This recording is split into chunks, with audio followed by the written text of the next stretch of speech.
Hello বন্ধুরা, welcome back to my channel Pinky ওয়াল চ্যানেলে আবার একটা নতুন ভিডিও তোমাদের সবাইকে স্বাগত। তো বন্ধুরা, তোমরা সবাই কেমন আছো? আশা করছি ভালো আছো, সুস্থ আছো, আর আমিও ভালো আছি। তো চলো বন্ধুরা, তোমাদের জন্য আজকে আমি কোনো চ্যালেঞ্জ ভিডিও বা ব্লগ ভিডিও নিয়ে আসিনি। আজকে আমি একটা রেসিপি নিয়ে এসেছি। তো এখন হচ্ছে গরমকাল, তো এই গরমকালে আমি এটা বানিয়ে থাকি। তো চলো সেটাই আমি তোমাদের সাথে শেয়ার করতে চলেছি। তো এই গরমকাল মানে হচ্ছে দই বড়া আমি খুবই বাড়িতে বানাই। তো সেটাই তোমাদের সাথে আমি আজকে শেয়ার করব। তো সেই জন্য চলো প্রথমে আমি কি করছি সেটা তোমাদেরকে দেখিয়ে দিই। তো প্রথমে তোমরা কি করবে সেটা হচ্ছে গোটা জিরে নেবে আর হচ্ছে শুকনো লঙ্কা নেবে, ঠিক আছে? মানে ঝাল হিসাবে তোমরা যেমন ঝাল খাবে তো সেই হিসাবেই তোমরা লঙ্কাটা নিতে পারো, একটাও নিতে পারো, দুটোও নিতে পারো। তো আমি এখানে একটা নিয়েছি। তো চলো, তো এটাকে প্রথমে ভেজে নিতে হবে লাল লাল করে শুকনো কলাতে। তারপরে ভাজার পর এটাকে গুঁড়ো করতে হবে। তো আর কি কি লাগবে সেটা দেখো। এখানে আমি সকালবেলায় এটাকে বেটে রেখে দিয়েছি, মানে পেস্ট করে নিয়েছি মিক্সারে। সেটা হচ্ছে মাসকলাই, ঠিক আছে? তো এর মধ্যে কিছু দেওয়ার দরকার নেই, এর মধ্যে জাস্ট একটু লবণ পরিমাণ মতো, ঠিক আছে? সেই হিসাবে লবণ দিয়ে এটাকে মেখে রাখতে হবে, ঠিক আছে? তো চলো এটাকে প্রথমে আমি আগে বেটে নিই, হ্যাঁ। আর এদিকে কড়াইতে আমি তেল গরম হতে দিয়ে দিয়েছি, কারণ ওটাকে ভাজতে হবে এবার বড়ার মতো, কারণ নামটাই হচ্ছে দই বড়া।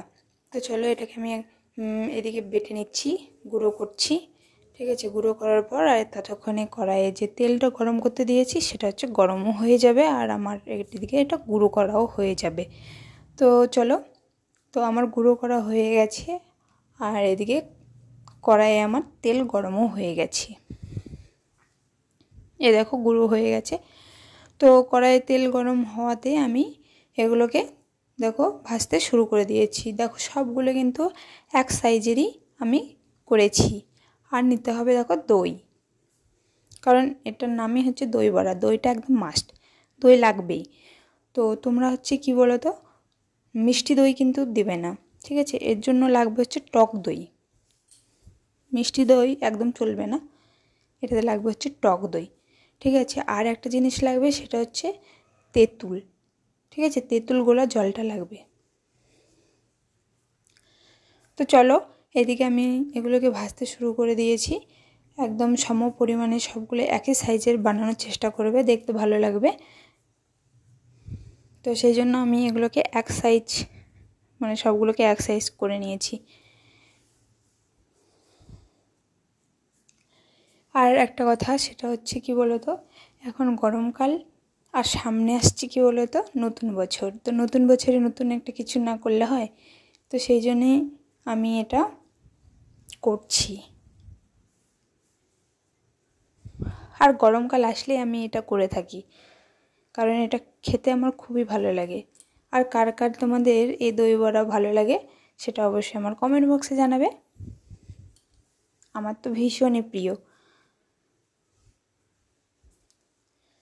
আর এই দই বড়াটা বানাতে একদম কিচ্ছু দরকার নেই, একদম সামান্য কিছু জিনিস দিয়েই এই দই বড়াটা বানানো যাবে। কারণ বাড়িতে তো আমাদের মানে কি বলো তো, বাড়িতে এই ডালটা কিন্তু আনাই হয়, মাসকলাইয়ের ডাল, তাই না? তো এই ডালটা একদম বেটে নিলেই হয়ে গেল। আর লাগবে হচ্ছে দই, বাজার থেকে 10 টাকার প্যাকেট বা 20 টাকার প্যাকেট দিয়ে একটা টক দই কিনে আনলেই ব্যাস হয়ে গেল। আর লাগবে হচ্ছে তেঁতুল গোলা জল, তো সেটা তো বাড়িতে প্রায় থেকে যায়। তো সেটাকে মানে জলের মধ্যে গুলে রাখলেই ব্যাস এটা সম্পূর্ণ মানে রেডি হয়ে যাবে। আর একটা জিনিস সেটা হচ্ছে শুকনো লঙ্কা, এটাও তো বাড়িতেই থেকে যায়। শুকনো লঙ্কা, সাদা জিরে মানে গোটা জিরে, তো কিছুই দরকার নেই। তো চলো এটা আমি ভিজতে দিয়ে দিয়েছি, তোমাদেরকে বললাম না তেঁতুল গোলা জল লাগবে, তো সেই তেঁতুল গোলা জলটাই আমি ভিজতে দিয়েছি তার মধ্যে। তাহলে কি বলো তো, ভালো করে ভিজবে। তো দেখো ভিজিয়ে রেখেছিলাম অনেকক্ষণে, আর তোমাদের সাথে বক বক করতে করতে আমার এগুলো ভাজা হয়ে গেছে প্রায়। আর এই দেখো সেই জন্য তেঁতুল গোলার জলটাকে আমি ছেঁকে নিয়েছি ছাঁকনিতে করে। তো চলো এবার আমি রেডি করবো এটাকে। এই দেখো তেঁতুলওয়ালা যে জলটা সেটা দিয়ে আমি এটাকে ডুবিয়ে রাখবো, ঠিক আছে। হ্যাঁ, ডুবিয়ে রাখলাম। এবার আর এর মধ্যে দিয়ে দেবো এবার টক দইটা। এ দেখো টক দই দেওয়া হচ্ছে। আর এরপরে এর উপরে কী দেবো বলো তো, যেটা আমি হচ্ছে ভেজে পরে গুঁড়ো করেছি, সেটা কি বলো তো, এটা হচ্ছে মাছটা, এটা লাগবেই এই মশলাটা। তো এই মশলাটা দেওয়া হচ্ছে।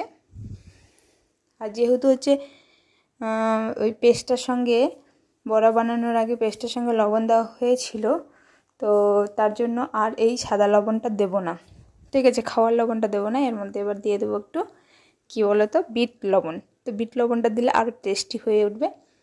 তো চলো আমার দই বড়া একদম কমপ্লিট হয়ে গেছে বানানো।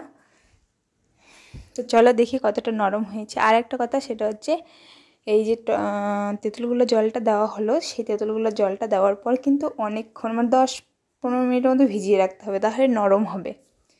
তো চলো এই দেখো অনেকটাই নরম হয়েছে, আর খেতে এত সুন্দর হয়েছিল, খুবই ভালো হয়েছিল। তোমরাও কিন্তু চাইলে বাড়িতে এটা বানাতেই পারো, কারণ অত কিছু জিনিস লাগবে না, একদম সামান্য পরিমাণ জিনিস দিয়েই এই দই বড়াটা বানানো যায়। আর এগুলো সব কিছু বাড়িতেই কিন্তু থেকে যায়। তো চলো বন্ধুরা, ভিডিওটি আমি এখানেই শেষ করছি। যদি ভালো লাগে অবশ্যই লাইক কমেন্ট শেয়ার করবে, আর পাশে অবশ্যই থাকবে। তো দেখা হচ্ছে আবার পরের ভিডিও। Tata, by.